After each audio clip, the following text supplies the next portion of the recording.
My name is Victoria Sterling. I'm 38 years old, and I'm about to tell you how my own brother destroyed my life, stole everything I built, and left me homeless on the streets. But what he didn't know was that I would come back. What he couldn't predict was how perfectly I would orchestrate his complete and utter destruction. This story has layers you won't see coming. Secrets that connect in ways that will make your blood run cold. Stay until the very end, because what I'm about to reveal will change everything you think you know about family, loyalty, and revenge. Trust me when I say this. You are not prepared for where this goes. I was always the responsible one, the one who cleaned up messes, the one who sacrificed everything for family. Growing up, Marcus was the golden child, 2 years younger than me, but somehow always the center of attention. Mom and Dad worshipped him. He was charming, charismatic. Everything came easy to him. I was the worker, the grinder. While Marcus partied through college, I studied business and finance until my eyes bled. While he dated half the campus, I built my first company from my dorm room, a small consulting firm that helped local businesses optimize their operations. By the time I graduated, I was already making six figures. Marcus barely passed his classes. But family is family, right? That's what I told myself when he came to me 3 years later, desperate and broke. Vic, I need your help, he said, sitting in my downtown office. I remember that day perfectly. October 15th. The leaves were turning orange outside my window. He was wearing a wrinkled suit that probably cost more than most people's rent, but somehow he looked defeated. What happened to the trust fund? I asked. Dad had given each of us a substantial inheritance when Grandpa died. Marcus looked at the floor. Gone. Gone how? Bad investments. Some gambling. Look, I know I messed up, but I have this idea, this business concept that could be huge. I should have said no.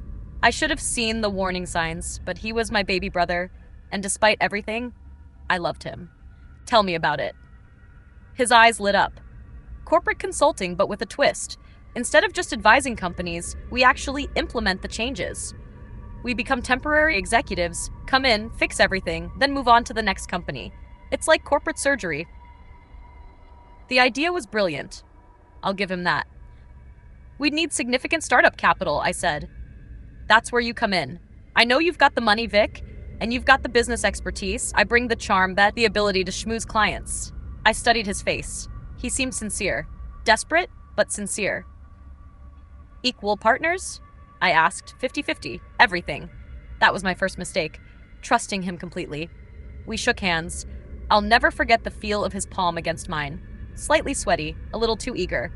Within 6 months, Sterling and Sterling Consulting was born. I put in $8 million of my own money. Marcus contributed his networking skills and industry connections. The first year was incredible. We landed major clients. Fortune 500 companies were calling us. My operational strategies, combined with Marcus's sales ability, created something powerful. We were featured in Forbes. Business Insider called us the brother-sister duo revolutionizing corporate consulting. I was profiled as one of the top 40 under 40 business leaders. Everything was perfect. That should have been my second warning sign. Nothing is ever perfect. The problems started small. Money disappearing from petty cash, client meetings that Marcus handled alone where somehow the contracts got modified. His explanations were always smooth, always reasonable. The client wanted different terms. We needed to be flexible to close the deal. Trust me, Vic, this is how business works. I trusted him. Again and again, I trusted him. The company grew exponentially. By year 3, we were pulling in $50 million annually.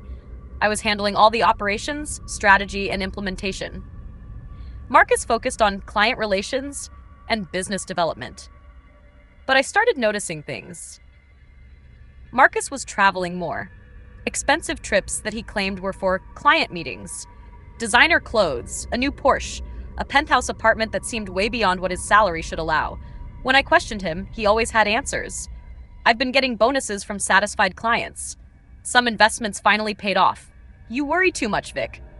I was working 80-hour weeks. Marcus seemed to work 20-hour weeks, but somehow he was always the face of the company. Always the one getting quoted in articles. Always the one shaking hands with CEOs. The third warning sign came when I started reviewing our client contracts more carefully. Something was wrong with the numbers. Money was flowing in ways that didn't match my records. I spent weeks analyzing everything. Late nights in the office, going through every transaction, every contract, every financial record. What I found made my blood freeze. Marcus had been setting up parallel contracts. While I thought we were getting paid X amount for our services, he was actually billing clients for X plus substantial executive consultation fees that went directly to accounts I didn't even know existed. He was skimming. Not small amounts. Millions. But that wasn't the worst part. I dug deeper. I found emails, communications with clients where Marcus was positioning himself as the real genius behind our success. Messages where he described me as the detail person, while he was the visionary. In one email to our biggest client, he wrote, "Victoria handles the boring operational stuff, but the real strategic thinking comes from me. She's great at execution, but I'm the one with the big ideas." Every strategy that had made us successful, every innovative approach that had revolutionized how we worked with clients. Everything that had built our reputation, Marcus was taking credit for all of it. I felt sick. Actually, physically sick. But I still didn't understand the full scope of his betrayal. The fourth warning sign came when I tried to access some of our company accounts and found that my access had been revoked. "Oh, that's just a security update," Marcus said when I confronted him. "Our accountants recommended limiting access to prevent any potential issues." "I'm a 50% owner of this company." "Of course. Don't worry about it. I'll get your access restored tomorrow." Tomorrow came and went. My access was never restored. I started paying attention to things I'd ignored before. How Marcus always handled communication with our lawyers. How he insisted on being the primary contact for our accountants. How he'd gradually taken over all the administrative aspects of the business while I focused on the creative work. The fifth warning sign was a phone call I accidentally overheard. I was working late, around 9 p.m., when I heard Marcus talking to someone in his office. The walls were thin, and he was speaking louder than usual. "No, she doesn't suspect anything yet," he was saying. "Victoria's too trusting. Always has been." I crept closer to the door. "The paperwork is already filed. By the time she figures it out, it'll be too late. Yeah, I know it sounds harsh, but this is business. She'll understand eventually." My heart was pounding so hard I thought he might hear it. "Look, she's brilliant at operations, but she has no vision. This company needs someone with real leadership skills, someone who understands the big picture." There was a pause. "Of course I feel bad about it. She's my sister, but family can't get in the way of success." I stood there, frozen, as my entire world collapsed around me. When I finally worked up the courage to confront him directly, he was ready for me. "Vic, we need to talk," I said, walking into his office the next morning. He looked up from his computer with that same charming smile that had fooled me for years.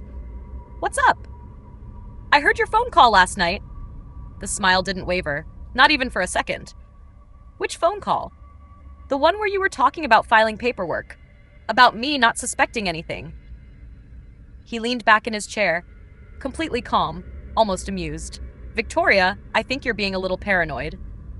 "Am I? Then why don't you show me our current company registration documents?" "I don't know what you're getting at." "Show me the documents, Marcus." He stared at me for a long moment. Then something shifted in his expression. The mask slipped, just for a second, and I saw something cold and calculating underneath. "Fine," he said.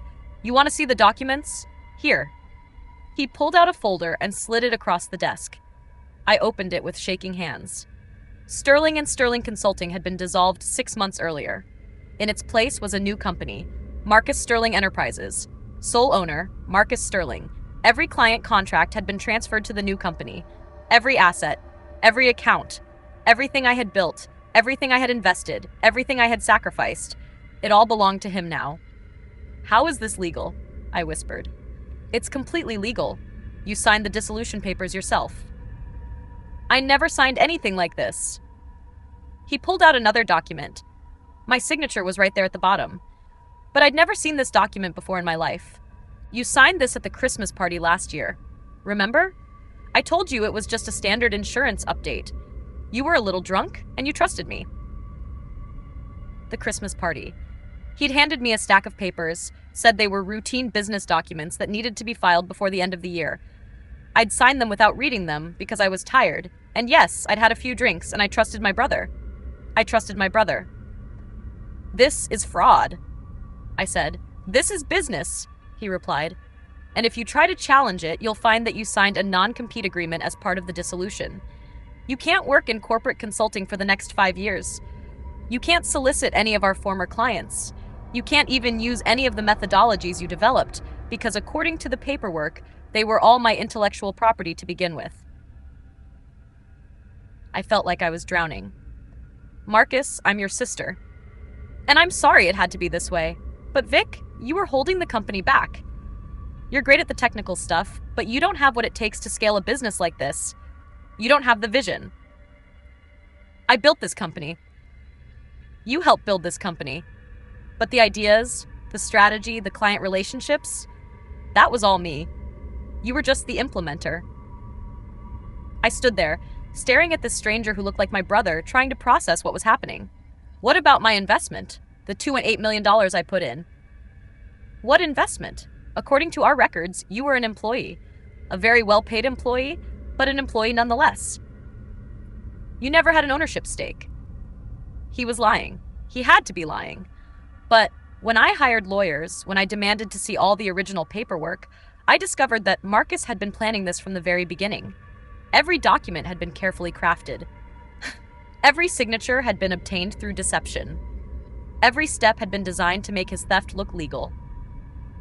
The lawyers told me I had a case, but it would take years to litigate. And even if I won, Marcus had already moved most of the assets offshore. I might get a judgment, but I'd never see the money. The non-compete agreement was ironclad. I couldn't work in my own industry for 5 years. Within 2 months, I lost my apartment. I'd invested everything in the company, thinking it was mine. My savings were gone. My credit was destroyed when the business loans Marcus had taken out in my name came due. My family's response was the final knife in my heart. "Victoria, honey, maybe this is for the best," Mom said when I called her, sobbing from a friend's couch. "Marcus says you were getting a little unstable, working too much. Maybe this is an opportunity to find a new direction." "He stole my company, Mom. He stole everything."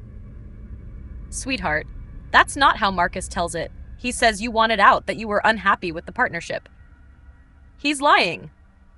"Victoria, Marcus has always been the more business-minded of you two. Maybe you should consider that this really is what's best for everyone." Dad was even worse. "I'm disappointed in you, Victoria. Marcus is trying to build something great, and you're trying to tear him down out of jealousy." "Jealousy? It's hard when your younger sibling surpasses you. But that's life. Marcus has vision. He's going places. You need to accept that and move on."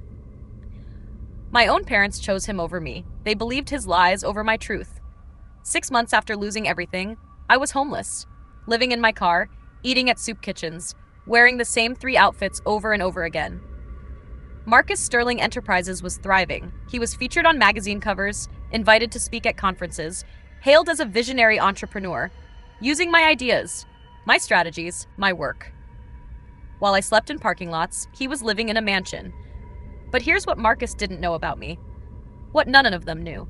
I don't break. I bend, but I don't break. And when someone destroys my life, I don't just get mad. I get methodical. The Phoenix Motel on Route 47 became my headquarters for what came next. $28 a night. Cigarette burns in the carpet, a shower that only gave cold water, but it had Wi-Fi, and that was all I needed. I spent the first month just watching, learning, understanding exactly what Marcus had built on the foundation of my work. He'd rebranded everything brilliantly. I'll give him that. Where Sterling & Sterling had been professional and understated, Marcus Sterling Enterprises was flashy and aggressive. He'd hired a team of young consultants who looked like they'd stepped out of a business magazine. Everything was sleek, modern, expensive. But underneath all the polish, he was still using my methodologies, my processes, my innovations. That gave me my first advantage. I knew exactly how his business worked because I had created it. I started small, very small. The non-compete prevented me from consulting directly, but it didn't prevent me from teaching. I reached out to community colleges, offering to develop curriculum for their business programs. The pay was terrible, maybe $500 per course, but it gave me a platform. My first class had 12 students. Small business owners, mostly. People who couldn't afford fancy consulting firms like Marcus Sterling Enterprises. I taught them everything. Every strategy, every technique, every method that Marcus was charging Fortune 500 companies millions to implement. I gave it away for free. The key to operational efficiency, I told my students, isn't complicated systems. It's understanding the psychology of workflow. I developed a framework I called the Sterling Method. Yes, I kept the name. Sue me. Within 6 months, my students were implementing changes in their businesses that were driving incredible results. Word spread. More people wanted to take my classes. The community college asked me to develop an advanced program. Then something interesting happened. One of my students, a woman named Sarah who owned a small manufacturing company, got approached by a major client who wanted to understand how she'd improved her efficiency by 300% in less than a year. I learned it from this amazing teacher, Sarah told them. She has these techniques that are revolutionary. The client wanted to meet me. That's when I realized my true advantage wasn't just knowing Marcus's business. It was understanding something he'd never grasped. The real power wasn't in working with huge corporations. It was in building a network of smaller businesses who could grow into bigger ones. I started consulting again, but I was careful. I structured everything as educational services. I was teaching, not consulting. The non-compete couldn't touch me. My clients were small businesses, startups, entrepreneurs who were hungry and ambitious, but couldn't afford the big firms. I worked with them for a fraction of what Marcus charged his clients, but I worked with dozens of them instead of just a few. Within a year, I had a network of over 200 businesses that I'd helped transform. They were all growing, all successful, and all incredibly loyal to me. But I wasn't just helping them grow. I was positioning them strategically. Remember, I'd spent 3 years learning about Marcus's client base. I knew which industries he focused on. I knew which markets he was trying to expand into. I knew his 5-year plan because I'd helped him develop it. So I made sure my clients were positioned to compete directly with his clients. When Marcus tried to expand into the tech sector, 3 of my former students launched tech companies that offered better services at lower prices. When he targeted the healthcare industry, I'd already spent 6 months helping 5 small healthcare consulting firms optimize their operations. Every move he made, I was already 3 steps ahead. But this was just the foundation. The real plan was much more complex. See, Marcus had one fundamental weakness that I understood better than anyone: his ego. He needed to be seen as the smartest person in the room. He needed recognition, admiration, credit for everything. That need for validation was going to be his downfall. I started creating problems for him, small ones at first. I'd identify companies that were struggling, companies that might be potential clients for Marcus. Then I'd approach them through my network and offer to help them solve their problems quickly and cheaply. By the time Marcus's sales team reached out to them, they'd already fixed their issues and didn't need expensive consulting services. I cost him millions in potential contracts, and he never even knew I existed. But I was also building something else, something he definitely didn't see coming. I was developing new methodologies, approaches that went far beyond anything I'd created during our partnership. While he was still using my old techniques, I was innovating. I called it distributed leadership theory. Instead of bringing in outside consultants to fix problems, companies could develop internal capabilities that made them anti-fragile, not just resistant to problems, but actually strengthened by challenges. It was revolutionary. It was also the complete opposite of Marcus's business model, which depended on companies staying dependent on outside help. I started publishing papers, not in business journals, which Marcus monitored, but in academic publications, psychology journals, organizational behavior publications, places he'd never think to look. The ideas started getting attention, real attention. Harvard Business School invited me to give a guest lecture. MIT asked me to consult on a research project. Stanford offered me a visiting professorship. I turned them all down. I wasn't ready yet. Instead, I kept building my network. By year 2, I was working with over 500 companies. Small companies, but growing fast. Companies that were becoming too big for Marcus to ignore. That's when I made my first direct move against him. One of Marcus's biggest clients was a manufacturing company called Pinnacle Industries. Their contract with Marcus Sterling Enterprises was worth $15 million over 3 years. It was set to renew in 6 months. I'd been tracking Pinnacle for over a year. I knew their challenges, their opportunities, their internal politics. I also knew something that Marcus didn't. They were frustrated with his services. Marcus's approach was old-fashioned, top-down, command and control. It worked for companies that wanted quick fixes, but Pinnacle wanted something deeper. They wanted cultural transformation. I approached them through a backdoor connection. One of their mid-level managers had been a student in my community college program 2 years earlier. "I think I know someone who might be able to help with your leadership development challenges," she told her boss. I didn't pitch them consulting services. I offered to do a free assessment, a simple analysis of their organizational dynamics, with recommendations they could implement themselves. The assessment took me 3 days. The recommendations filled a 40-page report that I delivered without asking for anything in return. 6 weeks later, Pinnacle's efficiency had improved by 40%. Employee satisfaction was up 60%. Customer complaints had dropped by 80%. They called me back. "We want to hire you," the CEO said. "I'm not looking for new clients right now," I told him. "I'm focused on research and education." "Then we want to fund your research." That was even better. They offered me a $5 million research grant to study organizational transformation methods. In exchange, they'd get exclusive access to my findings for 2 years before I published them publicly.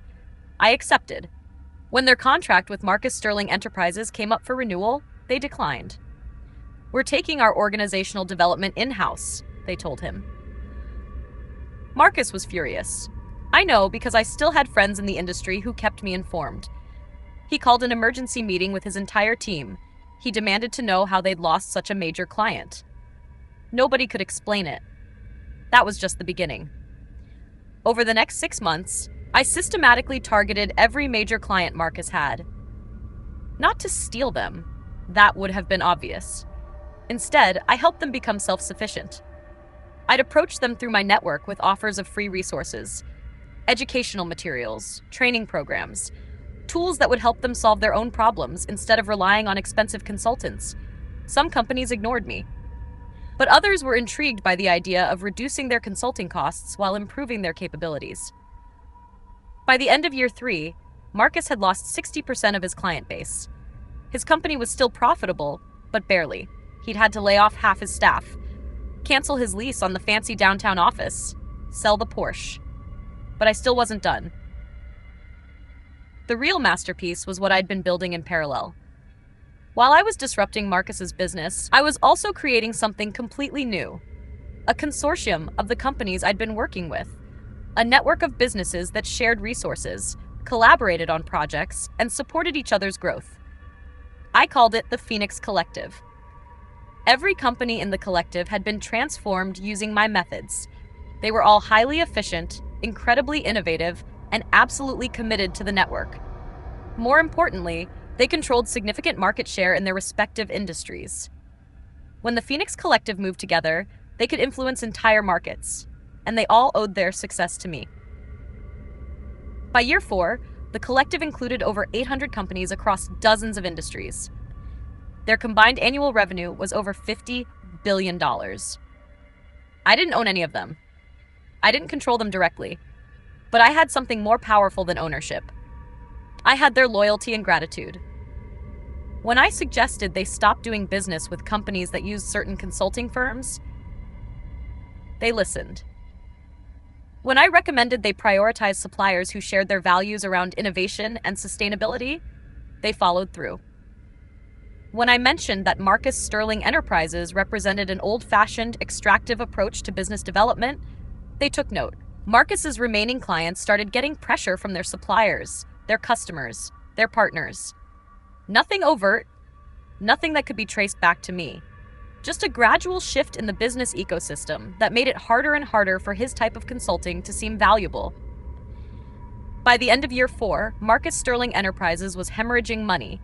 He tried to pivot, rebrand, offer new services. Nothing worked because the fundamental problem wasn't his marketing or his pricing.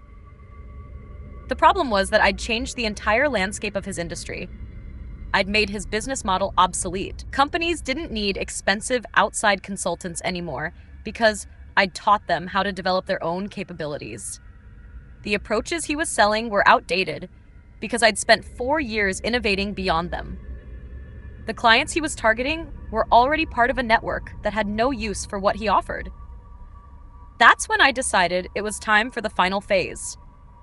I was going to buy his company. Marcus Sterling Enterprises was officially for sale by the end of year 4.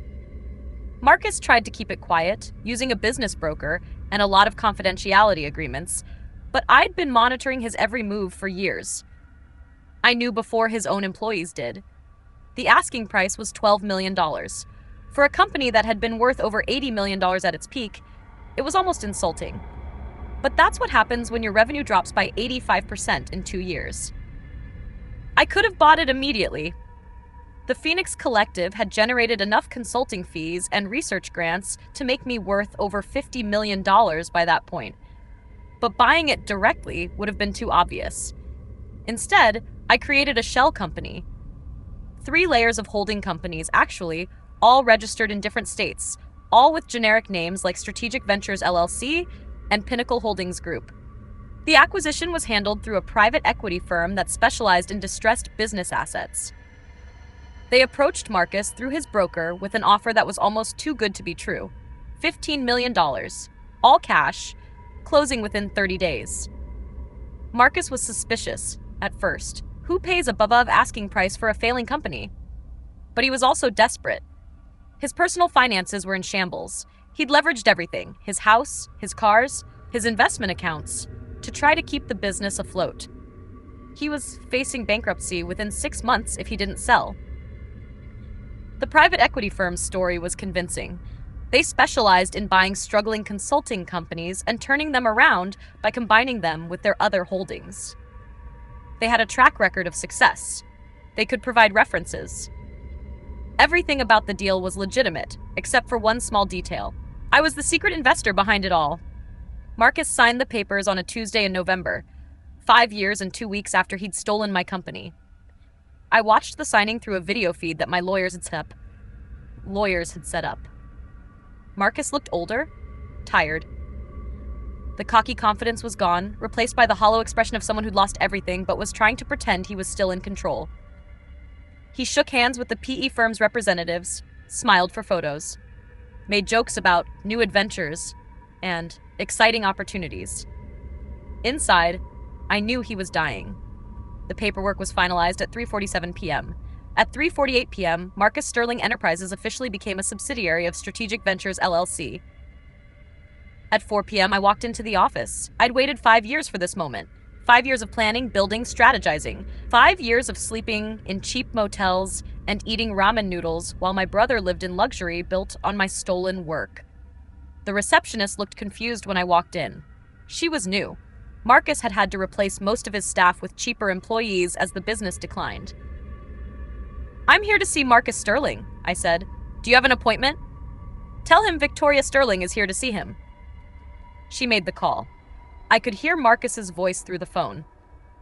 Sharp with panic. "Send her up immediately." Marcus's office was on the 15th floor, the same building where we'd started Sterling & Sterling, though he'd had to downsize to a much smaller space. The elevator ride felt like an eternity. When the doors opened, Marcus was waiting for me. He looked like he'd seen a ghost. "Victoria." "Hello, Marcus." We stared at each other for a long moment, 5 years of history hanging between us. "What are you doing here?" he asked. "I work here now." "What?" I pulled out a folder and handed it to him. "I'm your new boss." His hands were shaking as he opened the folder. Inside were the acquisition documents with one crucial detail he hadn't noticed during the signing: the ultimate beneficial owner of Strategic Ventures LLC, Victoria Sterling. "This isn't possible," he whispered. "It's not only possible, it's already done. As of about 20 minutes ago, I own 100% of Marcus Sterling Enterprises, which means I own 100% of you." He stumbled backward, falling into his chair. How? How did you... You were homeless. You were broke. How could you possibly afford to buy your company the same way you afforded to steal mine? Carefully, methodically, with a lot of patience and a very, very long memory. I sat down across from him in the same chair where I'd confronted him 5 years earlier. You want to know the beautiful part? I didn't just buy your company, Marcus. I destroyed your entire industry.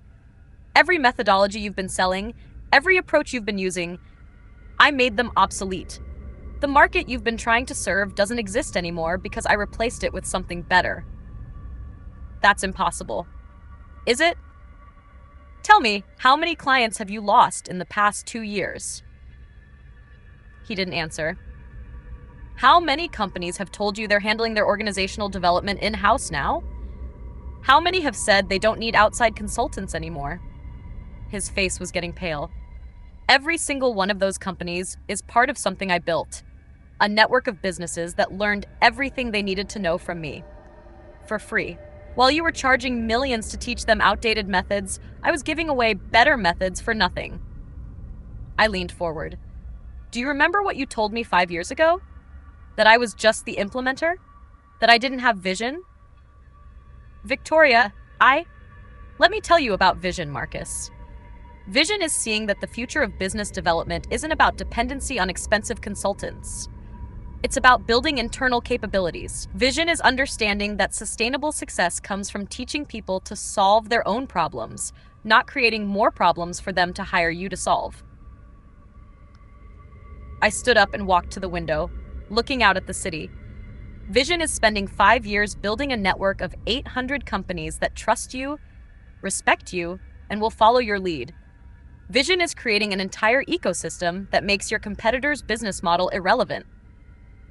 I turned back to face him.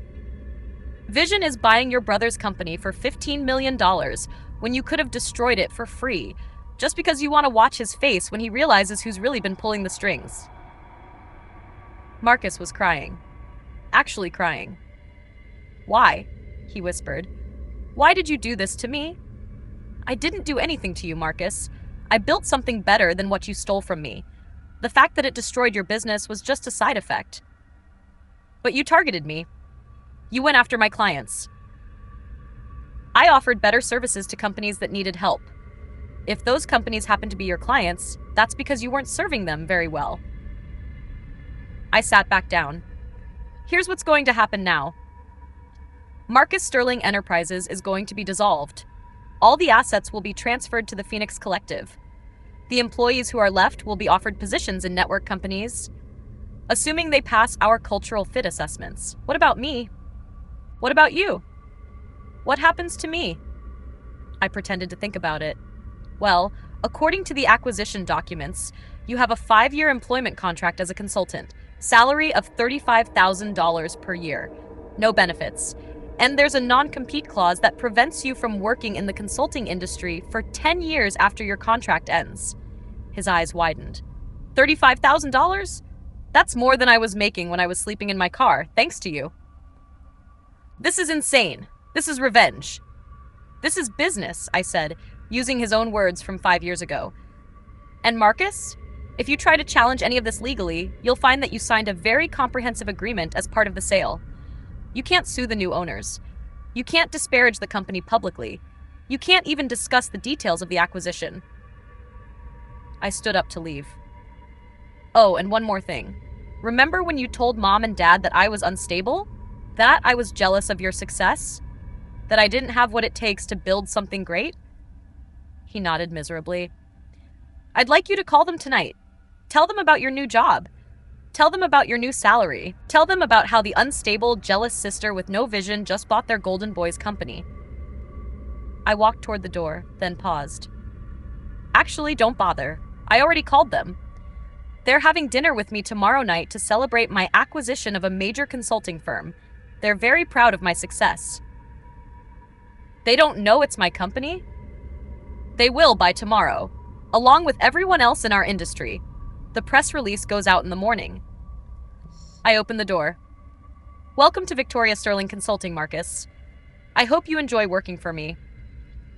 The next morning, The business press was buzzing with the story. Phoenix Rises: How Victoria Sterling Built a Consulting Empire After Losing Everything.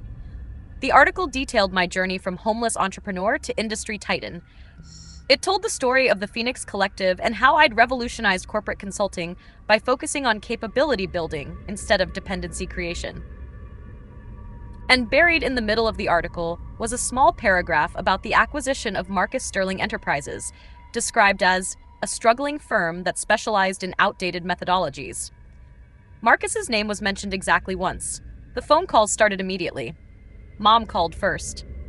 "Victoria, honey, I had no idea you'd built such an incredible business. Why didn't you tell us? I tried to tell you 5 years ago. You told me Marcus was the business-minded one. We were wrong. We were so wrong. Can you forgive us?" "I'll think about it." Dad called an hour later. The conversation was shorter and more awkward, but the message was the same. They'd been wrong about Marcus. They were sorry. They were proud of me. I felt nothing. Marcus called me that afternoon. "The whole industry is talking about this," he said. "Everyone knows what happened. Everyone knows you destroyed me." "Does that bother you?" "Of course it bothers me. My reputation is ruined. No one will ever take me seriously again. Now you know how I felt 5 years ago. This is different. What I did was just business. What you did was personal. What you did was theft. What I did was justice. Victoria, please. I'm your brother." "No," I said. "You were my brother. The person I trusted completely. The person I would have done anything for. But that person died 5 years ago when he chose money over family. I can make this right. I can pay you back." "With what? Your $35,000 salary?" "I have other assets." "No, you don't. I made sure of that." There was silence on the other end of the line. "What do you mean?" "I mean that every asset you think you have is actually collateral for loans that are about to be called in. The house you mortgaged to keep the business running? The bank that holds that mortgage is owned by one of my Phoenix Collective companies. Your investment accounts? They're heavily invested in companies that are about to face some very challenging market conditions. You can't do that." "I already did. Marcus, you taught me something very important 5 years ago. You taught me that family doesn't matter when there's money involved. You taught me that trust is a weakness. You taught me that the only way to protect yourself is to control everything." I paused, letting that sink in. So I spent 5 years learning to control everything. And now I do. The line went dead. He'd hung up on me. But I wasn't done yet. Not even close. The real masterpiece wasn't buying Marcus's company. It wasn't even destroying his reputation or his financial security. The real masterpiece was what I'd been building in secret for the past year. While Marcus was scrambling to save his failing business, I'd been working on something that would change everything. Not just for him, but for our entire family. Something that would finally reveal the truth about who Marcus really was. It started with a discovery I made while reviewing the acquisition documents. Hidden in the financial records of Marcus Sterling Enterprises was a pattern of transactions that didn't make sense. Money flowing to accounts that weren't connected to any business purpose I could identify. At first, I thought it might be more theft. Maybe Marcus had been skimming money from clients even after he'd stolen my company. But as I dug deeper, I realized it was something much worse. Marcus had been running a side business. A very lucrative, very illegal side business. Remember how I mentioned that Marcus always traveled for client meetings? How he had expensive tastes that seemed beyond what his legitimate income should support? How he always had explanations for his wealth that never quite added up? The truth was that Marcus Sterling Enterprises had been a front for money laundering. Marcus had been working with a network of shell companies to clean money for various criminal organizations. The consulting fees he charged were often just cover for washing dirty money through legitimate business transactions. When a drug cartel needed to clean $5 million, they'd hire Marcus Sterling Enterprises for a comprehensive organizational restructuring project. The work was minimal, but the invoice was enormous. Clean money came out the other side. The genius of it was that no one questioned high consulting fees. Corporate consulting was already seen as overpriced and vague. A $10 million contract for strategic transformation services looked completely normal in that industry. Marcus had been doing this for years, long before he stole my company, and continuing right up until the week I bought him out. I had evidence of over $200 million in laundered money flowing through his business over the past 5 years. But that wasn't the worst part. The worst part was who his clients were. I found transactions connected to human trafficking organizations, money from groups that smuggled people across borders and forced them into slavery. Marcus had been helping them hide their profits. I found payments from organizations involved in child exploitation. Marcus had been cleaning money that came from the most horrific crimes imaginable. When I realized what I was looking at, I felt physically sick. Not just because of the crimes, but because I understood something that made it even more horrifying. Marcus hadn't stumbled into this accidentally. He'd sought it out. I found emails going back 7 years, messages where Marcus was actively trying to connect with criminal organizations, communications where he was marketing his services to people he knew were involved in human trafficking. In one email, he wrote, "I don't care what you're selling or who you're selling it to. I just care about the profit margins." In another, the beauty of the consulting industry is that no one asks too many questions about where the money comes from. As long as the invoices look legitimate, everything else is just details. My brother wasn't just a thief. He was a facilitator of some of the worst crimes humanity is capable of. And I had enough evidence to put him in prison for the rest of his life. But I didn't turn him in. Not yet. Because I'd realized something that changed everything about my plan for revenge. Marcus's criminal activities hadn't just affected him, they'd affected our entire family. Remember how supportive our parents had been of Marcus's success? How proud they were of his business acumen? How they'd chosen to believe his lies over my truth? They hadn't just been supporting their son. They'd been supporting a criminal enterprise. Mom and Dad had invested money in Marcus Sterling Enterprises. Dad had served on the company's advisory board. Mom had helped with marketing and client relations. They'd been accessories to money laundering, accessories to human trafficking, accessories to child exploitation. They didn't know it, but legally, that didn't matter. The money they'd invested came back to them with interest, money that had been cleaned through Marcus's criminal network. If the authorities discovered Marcus's activities, our parents would be implicated too. That's when I realized the true scope of my revenge. I wasn't just going to destroy Marcus. I was going to give him a choice that would destroy him completely. On a cold December morning, exactly 6 months after I bought his company, I called Marcus into my office. He looked terrible. The stress of working for me, combined with his financial problems, had aged him dramatically. He'd lost weight. His hair was going gray. His hands shook when he thought no one was looking. "Sit down, Marcus," he sat. "We need to discuss your future with the company." "Are you firing me?" "That depends on you." I pulled out a thick folder and placed it on the desk between us. "Open it." His hands were shaking as he opened the folder. Inside were copies of financial records, email communications, transaction histories, and bank statements. All the evidence of his money laundering operation. The color drained from his face. "Where did you get this?"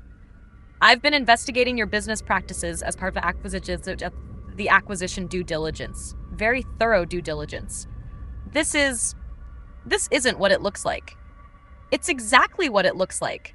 You've been running a money laundering operation through your consulting business for at least 5 years. You've cleaned over $200 million in criminal proceeds. You've facilitated human trafficking, drug smuggling, and child exploitation." He was hyperventilating. "Victoria, you don't understand. I understand perfectly. The question is, what are we going to do about it?" "You have to help me. You're my sister." "Am I?" "Because I seem to remember you explaining that family doesn't matter when there's business involved." I leaned back in my chair. "Here's what's going to happen. You have 2 choices." "What choices?" "Choice 1, I turn this evidence over to the FBI, the IRS, and Interpol. You go to prison for the rest of your life. Mom and Dad get investigated as accessories since they invested in your company and served in official capacities. Their assets get seized. Their reputations get destroyed. They probably go to prison too." Marcus was crying again. "What's choice 2?" "Choice 2. You confess everything to mom and dad. You tell them exactly what you did, how you did it, and how you've been using their support to facilitate some of the most horrific crimes in the world. You explain how their investment money came from child trafficking and human slavery. I can't do that. Then I'll do it for you. Victoria, please. There has to be another option. There is no other option. You're going to face the consequences of your actions, Marcus. The only question is whether you destroy just yourself or take our parents down with you. Why are you doing this to me? I'm not doing anything to you. I'm giving you the same choice you gave me 5 years ago. Accept the consequences of your actions or make it worse for everyone around you. I stood up. You have 24 hours to decide. If you haven't told mom and dad everything by tomorrow night, I'm making some phone calls to federal law enforcement. And if I tell them, then I'll give you a head start before I turn in the evidence. Maybe you can disappear somewhere without extradition treaties. You'd let me escape? I'd let you try. The next evening, I got a call from Mom. Victoria, can you come over? Marcus is here, and he says he has something important to tell us. I'll be right there. I drove to my parents' house with a mixture of anticipation and dread. This was the moment I'd been building toward for 6 years, but I wasn't sure how it would feel when it actually happened. Marcus's car was in the driveway. Through the living room window, I could see him sitting on the couch, his head in his hands. Mom answered the door. What's this about, honey? Marcus seems very upset. You should hear what he has to say. We went into the living room. Dad was sitting in his chair, looking confused and worried. Marcus looked up when I entered, his eyes red and swollen. Tell them, I said. Marcus took a shaky breath. Mom, Dad, I need to tell you something about my business, about how I really made my money. For the next hour, Marcus confessed everything. The money laundering, the criminal clients, the human trafficking, the child exploitation, the fact that their investments in his company had been used to facilitate these crimes. Mom vomited twice during the confession. Dad just sat there, getting paler and paler.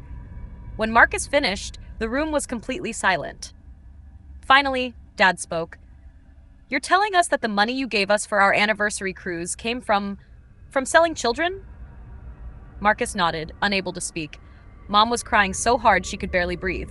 How could you do this? How could you involve us in this?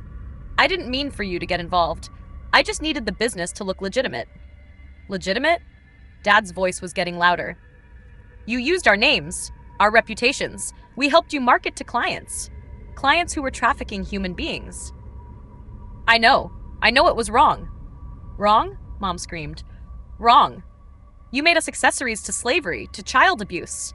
How is that just wrong? She looked at me. How long have you known about this? I discovered it 6 months ago during the acquisition. Why didn't you tell us immediately? Because I wanted Marcus to tell you himself. I wanted him to face what he'd done. Dad was staring at Marcus with an expression of pure disgust. You're not my son, he said quietly. My son would never do something like this. I don't know who you are, but you're not my son. Marcus broke down completely. Please, Dad, I can fix this. I can make it right. How? How do you make this right? How do you undo the damage you've done to those children?